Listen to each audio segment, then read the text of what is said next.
and welcome to our 10th edition of The Edge. I'm Alexis Burhans. And I'm Zack, Bieszczad. And you may notice that we are not Danielle and Shyanne. Well, that's because we are your new Edge anchor team. And we'll be with you for the rest of the year. And now, in this edition, we shine a spotlight on one EdTech teacher and what he does when he's not teaching students. We also get an update on construction's cozy cabins and more. Last month, Public Safety hosted a fundraiser for a program close to them. I talked with the students to see what they did to have a part in the cause.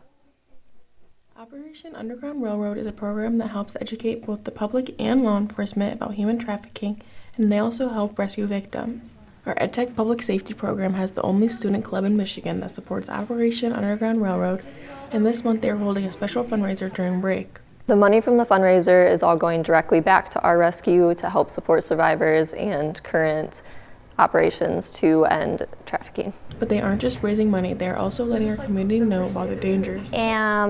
Setting up table in the hall and passing out ribbons, explaining to other students what's going on and how it's very close to home for everyone.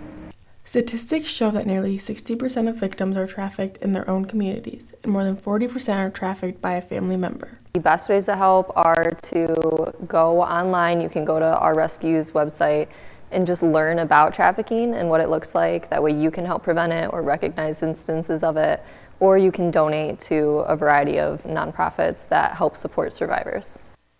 You can go to www.ourrescue.com to learn more.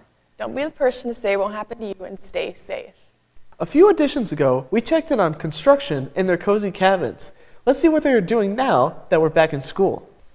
Now that winter break has ended, construction students are getting back into the flow of things, continuing to work on their cozy cabins. They're finishing the exterior of the cabins, more specifically the windows and doors, getting as much done as they can to beat the harsh weather. After they get the exterior finished, they'll be changing pace and starting new mini projects such as furniture for the cabins. Therapy dogs recently came to EdTech. Students got to go down and spend some time with some furry friends. The Edge's Matthew Miller has the story. On January 27th, Mid-Michigan Therapy Dogs came to EdTech again. NTHS first brought the dogs here last May, and students liked them so much that NTHS invited them to come back. Needless to say, the students were excited.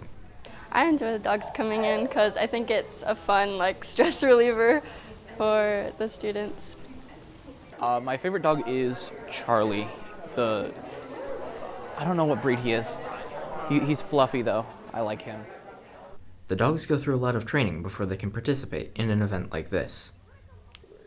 So through our group, the Mid-Michigan Therapy Dogs, they have a 12-week course where we can bring our dog, and they teach us and they teach the dogs how to become like a therapy dog and a handler. But we wanted to hear from the true heroes of the day. Dolly, all right. Do you enjoy being here? Oh, is that a yes? Students had a blast. They just wish they could have spent more time with the dogs. I'm Matt Miller, reporting for The Edge. We thank the Mid-Michigan Therapy Dogs for coming in and relieving our stress with their cute dogs. Both AM and PM MEP students have been hard at work on a project installing half baths. For this project, students in the class had to install walls for the bathrooms. They also had to install water lines on the roofs of the installations for the plumbing. So people that wanted to do plumbing, they'd work on the toilet fixtures and the sinks. I worked on some plumbing underneath for the draining and also the lights underneath. So everyone had a key role in this. A total of 26 installations will be completed at the end of this project. We wanted to shine a spotlight on one of EdTech's very own teachers who has an interesting life outside of school.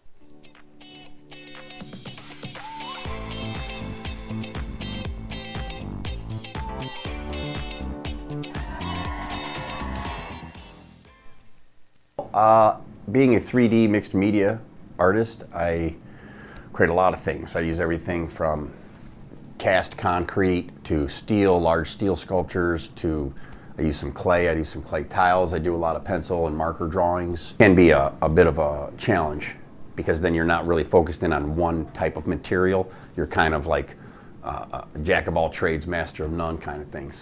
But I make it work. Lately it's been mostly found objects, a lot of found objects, scrap steel. My scrap steel sculptures have been kind of the main ones lately. The last one I made was a tree of life. And then I made a robin, like a little bird, and then I've also made a lot of wildlife. you know, lots of birds, lots of fishes. The big, large metal sculptures, they can take up to, I mean, the actual fabrication might only take a couple months. The thing that really takes the longest are probably some of my very detailed drawings. The drawings of Michigan, and they're very fine detailed. It's just, so I wear those little tiny glasses so I can see real small and draw little tiny details. So Art Prize 10 was a competition several years back, and it's juried on public vote.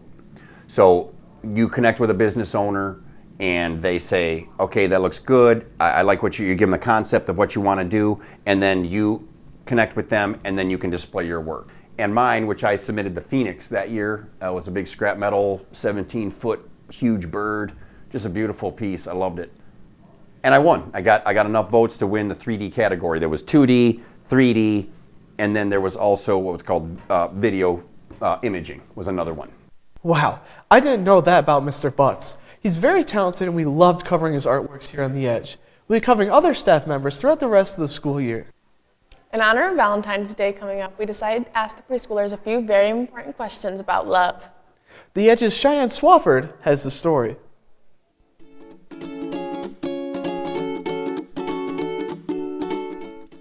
Roses are red, violets are blue. The preschoolers have something to say to you. Oliver, what is love to you? I love my mama and dada. I don't know. I don't know. Do you think love is important? Yeah? Yes. No. No? What is something that you love to do? Color. You like coloring? Yeah, and drawing. What is something that you love to do? Play Roblox on my iPad and play a drawing game. And I got some muscles. You got some muscles? Yeah. What is your favorite thing about your mom? Because I have an iPad and I have Roblox on it.